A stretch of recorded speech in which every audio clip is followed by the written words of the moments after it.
तो नमस्कार दोस्तों, एक बार आपका फिर से स्वागत है एलआईसी विद निखिल में। तो आज की वीडियो में मैं आपको मेनली एग्जांपल बताने वाला हूं धन वर्षा प्लान के बारे में। आप सभी जानते होंगे कि 17 अक्टूबर को एलआईसी ने धन वर्षा प्लान लॉन्च करा है और इसका प्लान नंबर है 866, जिसके ऊपर मैं पहले ही एक वीडियो बना चुका हूं। इस प्लान को आप लास्ट 31 मार्च 2023 तक खरीद सकते हैं। उसके बाद आप इस प्लान को नहीं खरीद सकते। तो अगर आप दिवाली पे कोई गिफ्ट देना चाहते हैं अपने परिवार वालों को, तो इस प्लान को भी आप दे सकते हैं। तो कुछ डिटेल्स देख लेते हैं सबसे पहले इस प्लान की, अगर आप भूल गए हो तो सबसे पहले तो हम इस पॉलिसी को 2 ही टर्म के लिए ले सकते हैं। या तो हम इसको 10 साल के लिए ले सकते हैं या फिर इसको हम 15 साल के लिए ले सकते हैं। मिनिमम एज की बात करें तो कम से कम हमारी एज जो है 3 वर्ष होनी चाहिए, यानी कि जिसके लिए भी हम पॉलिसी ले रहे हैं, अगर वह पॉलिसी हम 15 साल के लिए लेते हैं तो 3 वर्ष तो इसकी एज होनी चाहिए और उससे ज़्यादा भी हो सकती है। उसके बाद अगर हम 10 साल के लिए इस पॉलिसी को लेते हैं तो 8 वर्ष की उसकी उम्र होनी चाहिए पॉलिसी होल्डर की, और उससे ज़्यादा भी हो सकती है, पर उससे कम नहीं होनी चाहिए। बात करें सम एश्योर्ड की, यानी कि बीमित राशि की, तो उसके लिए हमें इसमें 2 ऑप्शन मिलते हैं, ऑप्शन 1 और ऑप्शन 2। ऑप्शन 1 में हमारा जो सम एश्योर्ड होगा, हमारे प्रीमियम का सवा गुना हो जाएगा। यानी कि सिंगल प्रीमियम पॉलिसी है, तो अगर हम 1 लाख रुपए देते हैं तो 1 लाख का सवा गुना 1,25,000 रुपए हमारा सम एश्योर्ड हो जाएगा ऑप्शन 1 में। और ऑप्शन 2 में 10 गुना हो जाएगा, यानी कि अगर हम 1 लाख रुपए प्रीमियम जमा कराते हैं तो 1 लाख रुपए का 10 गुना यानी कि 10 लाख रुपए हमारा सम एश्योर्ड हो जाएगा ऑप्शन 2 के अंतर्गत। बात करें एंट्री एज की, मैक्सिमम एंट्री एज की, तो ऑप्शन 1 के लिए मैक्सिमम एंट्री एज 60 वर्ष दी गई है, यानी कि 60 साल तक का व्यक्ति ऑप्शन 1 के अंतर्गत इस पॉलिसी को ले सकता है। और ऑप्शन 2 के अंतर्गत यानी कि 10 गुना वाले ऑप्शन के लिए 40 साल का व्यक्ति ले सकता है इस पॉलिसी को 10 साल के लिए। और यदि कोई व्यक्ति 15 साल के लिए इस पॉलिसी को लेना चाहता है तो 35 साल की उम्र तक का व्यक्ति इस पॉलिसी को 15 साल के लिए ले सकता है। उसके बाद मेच्योरिटी एज की बात करें, मेच्योरिटी एज का मतलब होता है आपकी उम्र प्लस जितने साल के लिए आप पॉलिसी ले रहे हैं वो, उन दोनों का टोटल मिलाकर 18 वर्ष होना चाहिए, उससे कम नहीं होना चाहिए।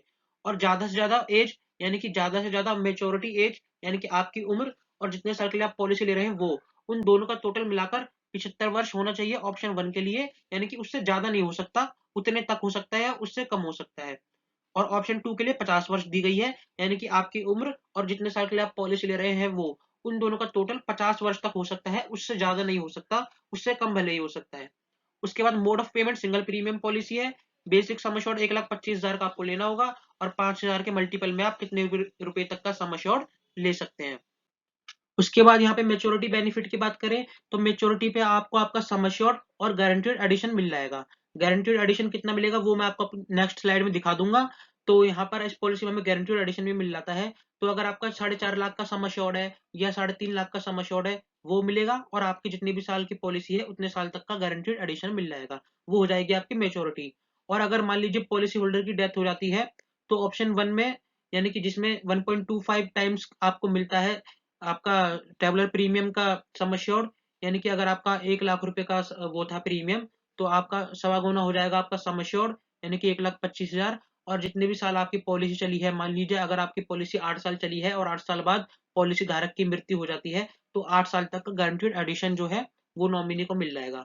और अगर बात करें ऑप्शन 2 की, तो ऑप्शन 2 में 10 गुना मिलेगा, यानी कि अगर आपका 1 लाख रुपए का प्रीमियम था, आपने 1 लाख रुपए प्रीमियम जमा करा दिया था, तो उसका 10 गुना यानी कि 10 लाख रुपए प्लस गारंटीड एडिशन, यानी कि जितने भी साल पॉलिसी चली है, अगर 8 साल पॉलिसी चली है तो 8 साल का गारंटीड एडिशन नॉमिनी को मिल जाएगा। राइडर की बात करें तो उसमें 2 राइडर मिल जाते हैं, accidental death and disability rider और न्यू टर्म इंश्योरेंस राइडर। इन दोनों में से किसी एक को या दोनों को, जिसको भी आप ऐड करवा सकते हो अपनी पॉलिसी में कुछ एक्स्ट्रा प्रीमियम देकर। लोन की बात करें तो 3 महीने बाद इस पॉलिसी में आपको लोन मिल जाता है। और माइनर रिस्क की बात करें, यानी कि अगर आप 8 साल से कम उम्र के बच्चे के लिए इस पॉलिसी को ले रहे हैं तो उसका रिस्क कब शुरू होगा? उसका रिस्क तब शुरू होगा या तो पॉलिसी के 2 साल हो जाएँगे जब, या फिर वो बच्चा 8 साल का हो जाएगा जब। इन दोनों में से जो भी चीज़ पहले हो जाती है तो उसका रिस्क शुरू हो जाएगा। मान लीजिए अगर आप 4 साल के बच्चे के लिए इस पॉलिसी को ले रहे हैं, तो 2 साल बाद यानी कि जब वह 6 साल का हो जाएगा तब उसका रिस्क चालू हो जाएगा। लेकिन अगर आप 7 साल के बच्चे के लिए इस पॉलिसी को ले रहे हैं, है तो वो भी 8 साल से कम का, लेकिन अगर आप 7 साल के बच्चे के लिए इस पॉलिसी को ले रहे हैं, तो उसको 2 साल वेट करने की ज़रूरत नहीं है, क्योंकि वो 1 साल बाद ही 8 साल का हो जाएगा, तो उसका रिस्क 8 साल का कंप्लीट होते ही चालू हो जाएगा। तो इसीलिए दोनों में से जो भी चीज़ पहले हो जाती है, या तो पॉलिसी के 2 साल या फिर बच्चा 8 साल का हो जाए, तो आपका रिस्क जो है स्टार्ट हो जाएगा। टैक्स बेनिफिट की बात करें तो ऑप्शन 1 के अंदर कोई टैक्स बेनिफिट नहीं है, लेकिन ऑप्शन 2 के अंदर आप अपने प्रीमियम का डिडक्शन ले सकते हैं सेक्शन 80C के अंतर्गत, और मैच्योरिटी पे भी आप आपको कोई टैक्स नहीं देना, यानी कि मैच्योरिटी भी एक तरीके से टैक्स फ्री होगी। उसके बाद यहाँ गारंटीड एडिशन है। गारंटीड एडिशन आप देख सकते हैं कुछ इस प्रकार है। ऑप्शन 1 में इस प्रकार है और ऑप्शन 2 में इस प्रकार है। अगर आप सम अश्योर्ड 1,25,000 से 2,45,000 के बीच में लेते हैं तो 10 साल वाले ऑप्शन के लिए जो है, यानी कि फर्स्ट ऑप्शन में 10 साल वाले पीरियड के लिए 60 रुपए प्रति हजार है प्रति साल, और 15 साल वाले ऑप्शन के लिए 65 रुपए प्रति हजार प्रति साल है। और ऑप्शन 2 में भी कुछ इस प्रकार है। आप ये टेबल का स्क्रीनशॉट लेकर देख सकते हैं। और अगर आपको निकालना नहीं आता कैसे निकालते हैं गारंटीड एडिशन, तो इसके लिए मैंने एक वीडियो बनाई हुई है। मैं इसका आई बटन में लिंक दे दूंगा, ऊपर आ जाएगा आई बटन में इस जगह पर, तो आप वहां पे देख सकते हैं उस पर क्लिक करके कैसे निकाला जाता है गारंटीड एडिशन।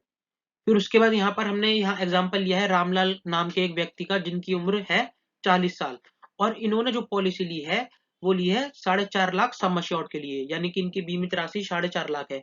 तो इनका जो प्रीमियम जाएगा वो जाएगा 4,42,000 रुपए, और इनकी जो मेच्योरिटी होगी वो होगी 7,42,000 रुपए 10 साल बाद। ठीक है, तो इनका प्रीमियम क्या 4,42,000 रुपए, और इनको जो मेच्योरिटी मिलेगी 7,42,000 रुपए 10 साल बाद। और इनकी जो कवरेज है वो यहाँ पे आप देख सकते हैं 5,54,000, 5,83,000। ठीक है, और बात करें ऑप्शन 2 की, जिसमें 15 साल के लिए हो जाएगा ये ऑप्शन, सेम वही रहेगा 1.25 टाइम, यानी कि सवा गुना रहेगा। लेकिन यहाँ पे पॉलिसी का टर्म बढ़ गया है, उम्र भी 40 साल है, नाम भी रामलाल है, तो यहाँ पर इनका प्रीमियम जाएगा 4,13,000 रुपए, और जो उनको 15 साल बाद मेच्योरिटी मिलेगी वो मिलेगी 9,22,000 रुपए, मतलब 9,22,500 रुपए। और यहाँ पर इनका कवरेज है जो कि आपके प्रीमियम का सवा गुना हो जाती है। उसके बाद यहाँ पर है दूसरा ऑप्शन, जिसमें आपको 10 गुना का रिस्क कवरेज मिलता है। ठीक है, ये जो है 10 गुना जो आपको मिल रहा है ये रिस्क कवर मिल रहा है। केवल डेथ होने पर ही आपको 10 गुना वाला अमाउंट मिलेगा, मेच्योरिटी होने पर आपको 10 गुना वाला अमाउंट नहीं मिलेगा, दोनों ही तीनों चारों ऑप्शन में। मेच्योरिटी होने पर आप ये बात ध्यान रखिएगा, क्योंकि कई लोग कंफ्यूज हो रहे हैं, वही सोच रहे हैं कि 10 गुना वाले ऑप्शन में मेच्योरिटी होने पर भी 10 गुना पैसे मिलेंगे, यानी कि अगर 1 लाख रुपए जमा कराए थे तो 10 लाख प्लस गारंटी एडिशन। तो ये 10 गुना जो है केवल रिस्क कवर है इस वाले ऑप्शन में। यहाँ पर आप देख सकते हैं 4,63,000 रुपए अगर हमने जमा कराए 10 साल के लिए, 40 साल की उम्र वाले व्यक्ति ने अगर 4,63,000 रुपए जमा कराए 10 सालों के लिए, तो उसका रिस्क कवर आप देख सकते हैं 44,15,625, तो सीधे सीधे 10 गुना हो गया। लेकिन अगर आप मेच्योरिटी देखेंगे तो मेच्योरिटी 5,85,000 ही है।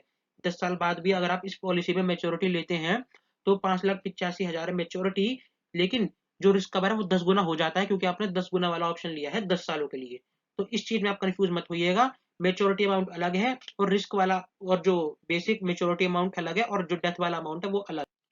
उसके बाद यहाँ पर लास्ट ऑप्शन है ये, जिसमें 15 साल वाला ऑप्शन है, यानी कि इन्होंने टर्म बढ़ा दिया है 15 साल, और वो ऑप्शन 2 ही रहेगा 10 टाइम्स वाला, यानी कि 10 गुना वाला। तो यहाँ पर इनकी एज जो है वो 35 साल कर दी गई है, क्योंकि यहाँ पे मैक्सिमम मेच्योरिटी एज 50 वर्ष दी गई है। तो ये मैंने आपको पहले ही बताया था कि 50 वर्ष है ऑप्शन 2 के, अगर हम 10 टाइम्स वाले ऑप्शन का चुनाव करते हैं 15 सालों के लिए। ठीक है, तो 35 प्लस 15 हो जाएगा 50, तो 50 वर्ष इनकी मेच्योरिटी हो जाएगी, यानी कि जब ये 50 साल के हो रहेंगे तो इनको इनकी पॉलिसी की मेच्योरिटी मिल जाएगी। तो सेम बाकी सारी चीजें सेम है, बस एज 5 साल कम करिए। यहाँ पर 15 साल के लिए पॉलिसी ली है और 4.5 लाख का सम अश्योर्ड है। अब यहाँ पर आप देखिए कि 4.5 लाख के सम अश्योर्ड में जो नॉर्मल कवरेज है और जो एक्सीडेंटल कवरेज है वो 10 गुना हो गई है। ठीक है, आप देख सकते हैं जो कवरेज 10 गुना है, लेकिन अगर आप मेच्योरिटी देखेंगे तो मेच्योरिटी 10 गुना नहीं है। आपने प्रीमियम भरा 4,16,000 का, लेकिन आपको जो रिटर्न मिल रही है वो मिल रही है 6,86,000 रुपए मेच्योरिटी होने पर। तो आप ये मत समझिएगा कि मेच्योरिटी होने पर भी 10 गुना अमाउंट मिलेगा, तो सोच समझ के जो भी आप वो लेंगे डिसीजन सोच समझ के लीजिएगा। उसके बाद अगर आप चाहते हैं कि आपका प्रीमियम मैं बताऊं, तो आपको कमेंट में अपनी एज बतानी है, और आप कितने साल के लिए ये पॉलिसी लेना चाहते हैं वो बताना है, और पॉलिसी ऑप्शन बताना है कि आप 1.25 टाइम्स वाला ऑप्शन लेना चाहते हैं या 10 टाइम्स वाला ऑप्शन लेना चाहते हैं, और साथ ही साथ कितने रुपए की आपको ये पॉलिसी लेनी है। तो मैं आपको आपका आंसर दे दूंगा कमेंट सेक्शन में। और चैनल को सब्सक्राइब कर देना, वीडियो को लाइक कर देना, और शेयर भी कर दो, क्योंकि मुझे पता है इस पॉलिसी में काफी लोग कंफ्यूज हो रहे हैं, जो डेथ बेनिफिट का अमाउंट है उसको लेकर और मेच्योरिटी अमाउंट को लेकर। तो प्लीज आप इस वीडियो को शेयर करिएगा ताकि लोग गलत फैसला ना ले। मिलेंगे अगली वीडियो में, तब तक के लिए गुड बाय।